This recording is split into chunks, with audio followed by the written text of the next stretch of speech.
The CyberWire podcast is made possible in part by listeners like you who contribute to our Patreon page. You can learn more at patreon.com/thecyberwire. Iran's oil rig cyber espionage campaign seems to employ Russian hoods and black energy.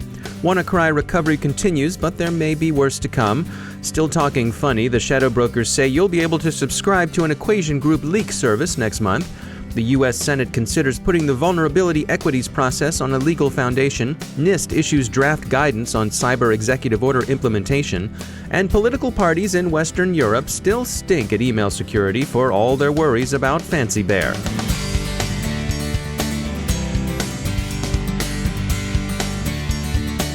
Time to tell you about our sponsor, Recorded Future. You've heard of Recorded Future. They're the real-time threat intelligence company. Their patented technology continuously analyzes the entire web to give InfoSec analysts unmatched insight into emerging threats.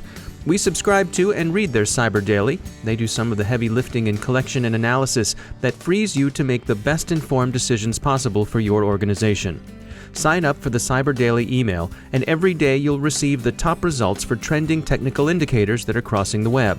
Cyber news, targeted industries, threat actors, exploited vulnerabilities, malware, and suspicious IP addresses. Subscribe today and stay ahead of cyber attacks. Go to recordedfuture.com/intel to subscribe for free threat intelligence updates from Recorded Future. It's timely, it's solid, and the price is right. That's recordedfuture.com/intel. And we thank Recorded Future for sponsoring our show.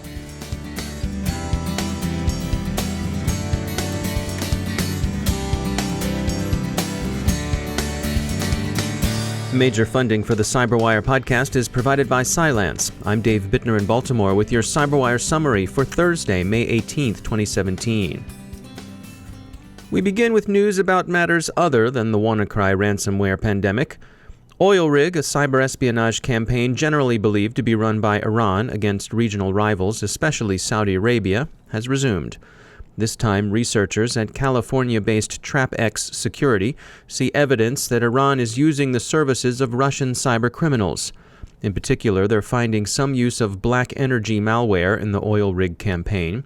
Black energy, of course, was most famously used against Ukrainian power distribution infrastructure back in late 2015. Victims of WannaCry ransomware continue to treat their infestations.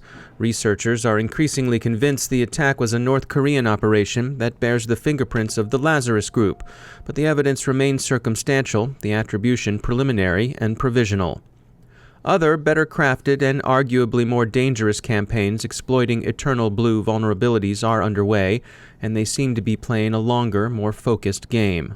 Proofpoint has described Adelcuz, a malicious cryptocurrency miner that began quietly circulating in the wild weeks before WannaCry appeared. Its masters are using infected machines to accumulate coin. This cryptocurrency mining scheme has been quietly in progress for some weeks before WannaCry came to light. Heimdall Security warns of the discovery of what they're calling Blue Doom, and this one is disturbing. It's more sophisticated in execution by far than WannaCry. As Heimdall puts it on their blog, Blue Doom is different from WannaCry because it shows a long-term intent to make use of vulnerabilities stemming from virtually all shadow brokers leaks containing Windows exploits. Blue Doom disguises itself as WannaCry, but it's a completely different type of worm that does not drop ransomware. In fact, Blue Doom appears to aim at quietly establishing persistence in victim networks, presumably with a view to activation later for future attack campaigns. Where the shadow brokers got the Eternal Blue exploits remains unknown. Unknown also are the identities of the brokers themselves. Speculation tends to focus on either Russian intelligence services or a rogue American, a high-end hacktivist. Whoever the shadow brokers are, they're sticking to their outrageously bogus broken English and promising a subscription service for Equation Group 0 days, coming to a black market near you in June. As more of our time is spent on our mobile devices, the security of the apps on those devices is a growing concern. Mandeep Kara is from Arcsan Technologies, a company that specializes in app protection, and he spoke with us about protecting your binaries in your mobile apps. We find that over 90% of mobile apps out there have not been protected from the binary code protection point of view. And so hackers are coming in. I mean, they find the weakest link and they go in and they're exploiting the heck out of these applications. And so from a real-world point of view, what are some typical ways that you see this affect people? Yeah, so it depends on the industry, right? So, for example, in the financial services, mobile banking, mobile payments type of applications, that any of the large to mid-sized banks release out to Apple or Google Play Store. And what hackers do is they get into the binary code, which is available openly, and they would use an off-the-shelf tool like Clutch, for example. They decompile the binary code. They can reverse engineer, get to the source code. They can steal the cryptographic keys. They can steal the credentials. And the end result is there are a number of things within that they can do. For example, they can point the app to their own bank account, so it could result in, obviously financial losses for the consumer, then ultimately for the bank. Obviously, they can create a malicious app. They can put malware in it. If you look at other industries, like, for example, in gaming, the two big issues that come up on gaming side are IP protection issues, because hackers can steal, the actual game and post it on Reddit and other places, so everyone can have access to that for free. Or they can also have anti-cheat type of issues. So, for example, they can create some cheats that by hacking into the application, and then they can release it and sell it actually in the dark web.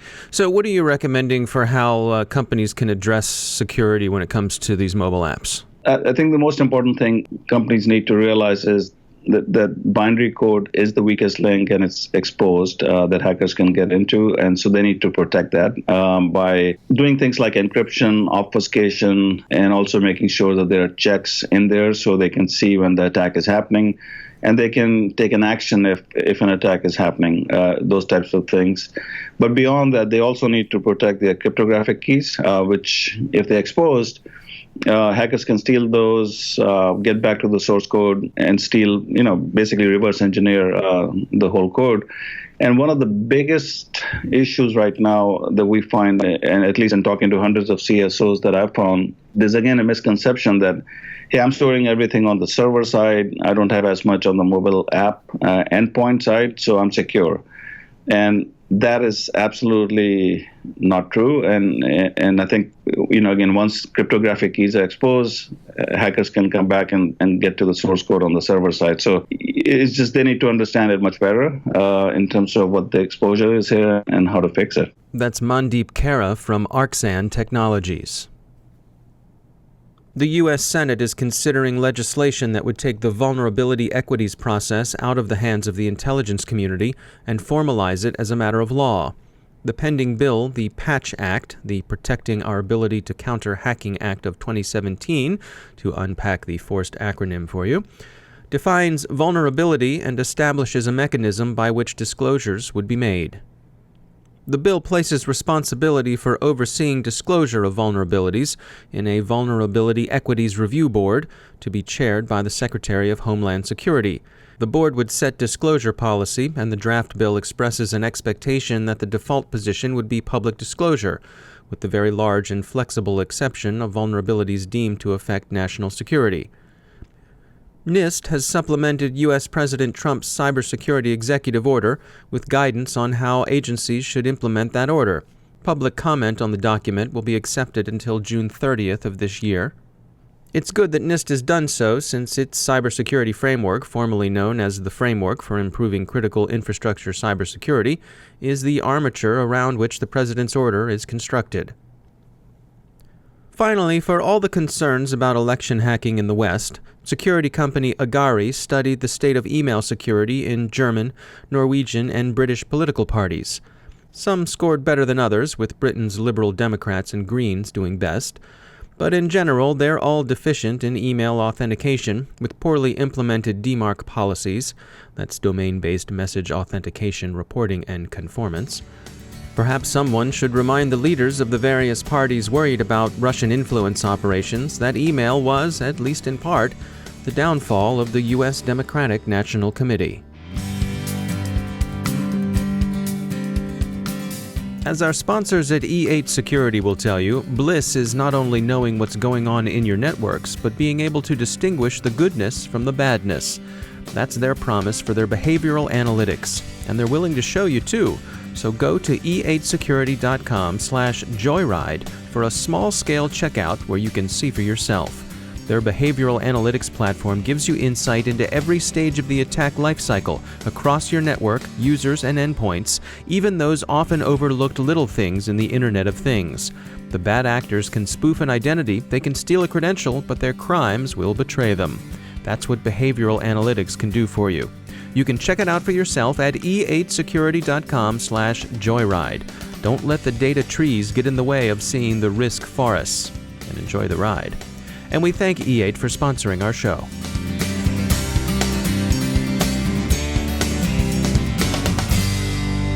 My guest today for our partner segment is Dale Drew from Level 3 Communications. We're talking about ransomware, and just as a listener note, we recorded this segment a few days before WannaCry was released. It's interesting to hear Dale's predictions about how bad ransomware was going to be in 2017. That came true. Dale, we are well into 2017, and certainly one of the big threats this year, people predicted it, and it's come true. That's ransomware. Yeah, I mean, I'd say ransomware, we think ransomware is going to be the biggest threat for 2017.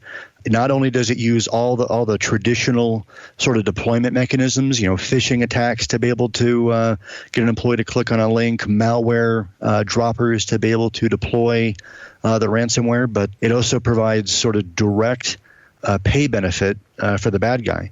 And some really depressing studies have come out that show that about 40% of people are paying ransomware. And so, the motivation for them to be repeat victims is definitely up there.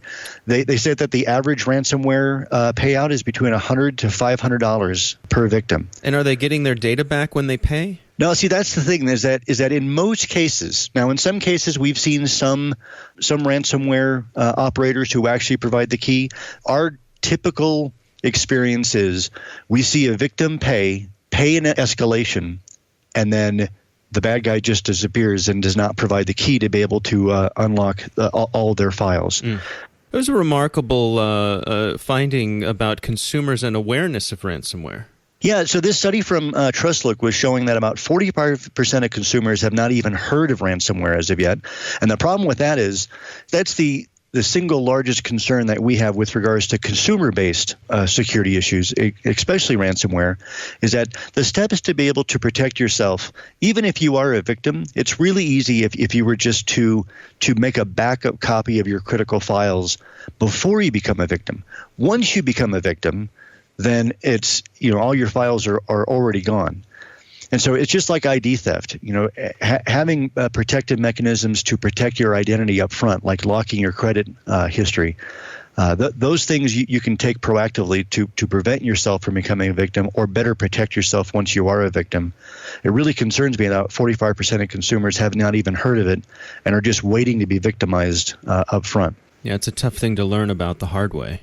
Yeah, the other concern is they said that ransomware has jumped about 23% in 2016, and so far, we're in May. It's already at another increase of 25% in 2017. So that trend in ransomware growth is going to grow fairly significantly, I think, in 2017. And of course, grow it did thanks to WannaCry being released not long after we recorded this segment. Dale Drew from Level 3 Communications. And that's the CyberWire. For links to all of today's stories, along with interviews, our glossary, and more, visit thecyberwire.com. Thanks to all of our sponsors who make the CyberWire possible, especially to our sustaining sponsor, Cylance. To find out how Cylance protects you using artificial intelligence, visit Cylance.com. If you enjoy the CyberWire every day, we hope you'll consider leaving a review for us on iTunes. It is one of the best ways that you can help other people find our show. And of course, you can show your support for the CyberWire by supporting us on Patreon. Visit patreon.com/thecyberwire to find out about how to become a contributor and all of the benefits we've put together for those who give. The CyberWire podcast is produced by Pratt Street Media. Our editor is John Petrick. Social media editor is Jennifer Iben. Technical editor is Chris Russell. Executive editor is Peter Kilpie. And I'm Dave Bittner. Thanks for listening.